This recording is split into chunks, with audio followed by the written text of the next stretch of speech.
Hi friends, కథామృతలహరికి సుస్వాగతం. ఈరోజు ఆతరం అపురూపం ధారావాహిక 19th ఎపిసోడ్ వినిపించబోతున్నాను. దయచేసి స్కిప్ చేయకుండా కథ మొత్తం విని లైక్ కొట్టి కామెంట్ పెట్టి సబ్స్క్రైబ్ చేసుకోండి. ఇక కథలోకి వచ్చేస్తున్నాను. అత్తమామలు లగేజ్ తీసుకుని విజయ్తో బయలుదేరడం చూసి హరగోపాలు, అదేంటి సంధ్య, మీ అమ్మ నాన్న కొన్ని రోజులు ఇక్కడే ఉంటారని చెప్పావు, అప్పుడే వెళ్ళిపోతున్నారేంటి? ఆశ్చర్యంగా అడిగాడు. ఒక్క క్షణం భర్తకేం జవాబు చెప్పాలో తోచక సంధ్య దిక్కులు చూస్తుంటే, విజయ్, వాళ్ళు ఉండాలని అనుకున్నారు కానీ బావగారు, నాకే కొద్ది రోజులు అమ్మా నాన్నల్ని నా దగ్గర ఉంచుకోవాలనిపించింది. అందుకే సంధ్యని బ్రతమాలి తీసుకెళ్తున్నాను. వారం రోజుల్లో మళ్ళీ మీ ఇంటికి వస్తారు, సరేనా అనగానే, okay Vijay, but one condition, వారం తర్వాత మాత్రం తప్పకుండా ఇక్కడికే తీసుకురావాలి, లేదంటే నేనే రావాల్సి ఉంటుంది అంటూ సరదాగా బావమరిది భుజం తట్టాడు. 10 నిమిషాల్లో ఇంటి ముందు కారాపాడు విజయ్. శ్రావ్య కారు దిగి, రండి మామయ్య గారు, రెండత్తయ్య అంటూ తాళం తీసి లోపలికి నడిచింది. శ్రావ్య తండ్రి ఆంధ్ర బ్యాంక్ మేనేజర్. సర్వీస్లో ఉండగా కట్టించుకున్న ఇల్లది. 400 గజాల స్థలంలో చిన్న అవుట్ హౌస్తో సకల సౌకర్యాలు ఉన్నాయి. రిటైర్ అయ్యాక రెంట్కి ఇచ్చేసి స్వస్థలం చెన్నైలో సెటిల్ అయ్యారు. అల్లుడు కూతురు హైదరాబాద్ రాగానే వెంటనే ఖాళీ చేయించి ఇచ్చారు. ఇల్లు విశాలంగా చాలా బాగుంది. అరగంట సేపు ఆ మాట ఈ మాట మాట్లాడి విజయ్, చాలా పొద్దుపోయిందమ్మా, పగలంతా ఫంక్షన్లో బాగా అలసిపోయి ఉంటారు, పడుకుని హాయిగా రెస్ట్ తీసుకోండి అనగానే శ్రావ్య అత్తమామలకి బెడ్రూము, అటాచ్డ్ బాత్రూము చూపించి గుడ్ నైట్ చెప్పి వెళ్ళిపోయింది. ఇల్లు చేరాక అన్నపూర్ణ మనసు కాస్త స్థిమితపడ్డా మొహంలో కోపచాయలు ఇంకా పూర్తిగా తొలగిపోలేదు. అందుకే కోడలు బెడ్రూమ్ చూపించగానే వచ్చి ఉలుకు పలుకు లేకుండా కళ్ళు మూసుకుని పడుకుంది. అనవసరంగా మళ్ళీ పొద్దుటి విషయం కెలగడం కంటే ఊరుకోవడమే ఉత్తమం అనిపించి సీతారామరావు కిక్కురుమనలేదు.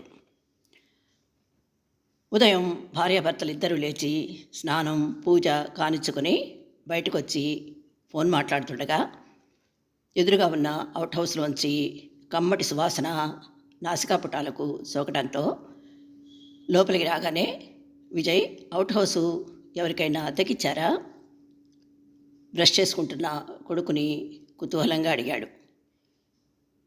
విజయ్ తల అడ్డంగా ఊపి, అద్దె కాదు నాన్నగారు, ఒకరోజు ఎవరో 2 భార్యాభర్తలు, దాదాపు మీ వయసే ఉంటుంది, వర్షంలో తడుస్తూ ఇంటి ముందు నిలబడి అల్లారు ముద్దుగా పెంచిన కొడుకు రెక్కలు రాగానే తమని పట్టించుకోకుండా వీధి పాలు చేశాడని కంటతడి పెడుతూ నిలవడానికి కాస్తంత నీడ చూపించమని ప్రాధేయపడుతుంటే జాలేసి, ఎటు ఖాళీగానే ఉంది కదా అని అందులో ఉండమని చెప్పాను. కొంత డబ్బు సాయం కూడా చేద్దామనుకుంటే వాళ్ళు తీసుకోలేదు. ఉండటానికి నీడనిచ్చి గొప్ప సాయం చేశావు బాబు, అది చాలు. మీకు అభ్యంతరం లేకపోతే ఎవరిని యాచించకుండా క్యాటరింగ్ చేసుకుని మా బతుకు మేం బతుకుతామని అడిగారు. శ్రావ్య ముందు ఒప్పుకోలేదు, కానీ నేనే, నువ్వు ఎప్పుడు బిజీగా ఉంటావు కదా, వంట చేయటం కుదరని రోజు ఇబ్బంది లేకుండా మనకి హాయిగా ఇంటి ఫుడ్ దొరుకుతుందంటూ కన్విన్స్ చేసి ఒప్పించాను. ఈ చుట్టుపక్కల ఎక్కువ మంది లేడీసు ఎంప్లాయీసే. మొదట్లో వాళ్ళ ఇళ్ళ చుట్టూ తిరిగి తమ పరిస్థితి చెప్పుకుని కొన్ని ఖాతాలు కుదుర్చుకున్నారు. క్రమంగా వ్యాపారం పుంజుకోవడంతో ఇప్పుడు వాళ్ళ పని బాగానే ఉంది. ఆంటీ రోజు ఉదయం ఇడ్లీ, దోశ వగైరా టిఫిన్లు, మధ్యాహ్నం మన తెలుగు వంటకాలతో మంచి భోజనం తయారు చేస్తుంది. రాజారావు అంకులు క్యారేజీల్లో సర్ది సైకిల్ మీద హోమ్ డెలివరీ చేస్తూ హ్యాపీగా బతికేస్తున్నారు. ఈ వయసులో కూడా వాళ్ళింత యాక్టివ్గా ఒళ్ళు వంచి పనిచేయడం రియల్లీ గ్రేట్ కదా నాన్నగారు. మొదట్లో శ్రావ్యకు ఇదంతా నచ్చలేదు. ఇంటి ముందు ఈ న్యూసెన్స్ ఏంటని విసుక్కునేది. కానీ ఆవిడ చేతి వంట రుచి అలవాటయ్యాక ఇప్పుడు సర్దుకుంది. అమ్మలాగే జానకి ఆంటీ కూడా వంట చాలా బాగా చేస్తుంది నవ్వుతూ చెప్పాడు విజయ్. అంతా విన్న సీతారామరావు, చాలా మంచి పని చేశావు నాన్న. వివేకానందుడు చెప్పినట్లు మన కోసం చేసుకున్నది ఈ లోకానికి, ఇతరులకు చేసింది పైలోకానికి అక్కరకొస్తుంది అంటూ అభిమానంగా కొడుకు భుజం తట్టాడు. అరగంట తర్వాత ఆ రోజు ఆఫీస్లో ఇంపార్టెంట్ వర్క్ ఉంది, త్వరగా వెళ్ళాలి, టిఫిన్ క్యాంటీన్లో చేస్తాను అనేసి విజయ్ ఆఫీస్కి వెళ్ళిపోయాడు. శ్రావ్య కూడా రెడీ అయ్యి హార్లిక్స్ కలిపి ఇద్దరికి చెరో కప్పు అందిస్తూ, అత్తయ్య, ఈరోజు మా వనిత విహార్ మెంబర్స్ అందరం కలిసి బ్లైండ్ స్కూల్ స్టూడెంట్స్కి యూనిఫాము, స్కూల్ బ్యాగ్స్ డిస్ట్రిబ్యూట్ చేయడానికి వెళ్తున్నాం. మీకు ప్రేమ్కి టిఫిన్ పంపించమని అవుట్ హౌస్లో ఉండే రాజారావు అంకుల్కి చెప్పాను. మీరు మావయ్య తినేయండి. ప్రేమ్కి ఈరోజు హాలిడే, లేటుగా లేస్తాడు, వాడి కోసం వెయిట్ చేయొద్దు. నేను రావడానికి కొంచెం టైం పడుతుంది.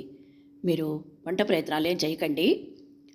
భోజనం పార్సెల్ ఇంటికే వస్తుంది, తినేసి హాయిగా టీవీ చూస్తూ కూర్చోండి అంటూ గడగడ పాటల్లా అప్పచెప్పేస్తుండగా ఓ 10 మంది ఆడవాళ్ళు బిలబిలమంటూ దిగబడ్డారు. అందరిలోకి కాస్త పెద్ద ఆవిడ, కమాన్ శ్రావ్య, ఇప్పటికే చాలా లేట్ అయింది అనగానే శ్రావ్య, సారీ మేడం, మా అత్తయ్య మావయ్య వచ్చారు, వాళ్ళకి ఇక్కడ అంతా కొత్త కదా, అన్నీ అరేంజ్ చేసి బయలుదేరదామనుకుంటుండగా ఇంతలో మీరే వచ్చేశారు అంటూ వాళ్ళు అత్తమామలకేసి ఆసక్తిగా చూడటం గమనించి నవ్వుతూ ఇంగ్లీష్లో టకటక ఏదో చెప్పేసి వాళ్ళతో కలిసి హడావిడిగా బయటికి నడిచింది. కారెక్కే వరకు అందరూ మాటిమాటికి వెనక్కి తిరిగి తమ వైపు కళ్ళింత చేసి చూడడం ఎందుకో అన్నపూర్ణకి అంతుపట్టక, ఎందుకండి ఆ మహిళా మండలి వాళ్ళు రాగానే కోడలు భాష మార్చేసింది, మనకు అర్థం కాకూడదనా ఏంటి? అయినా వాళ్ళేంటి మన మొహాల్లో ఏదో సినిమా కనిపిస్తున్నట్లు అంతలా చూసుకుంటూ వెళ్ళారు? ఆశ్చర్యంగా అడిగింది. కథ విన్నారు కదా, ఈ ఎపిసోడు ఇంతటితో ముగిస్తున్నాను. త్వరలో మరో ఎపిసోడ్తో మీ ముందు ఉంటాను. అంతవరకు సెలవు. Thank you.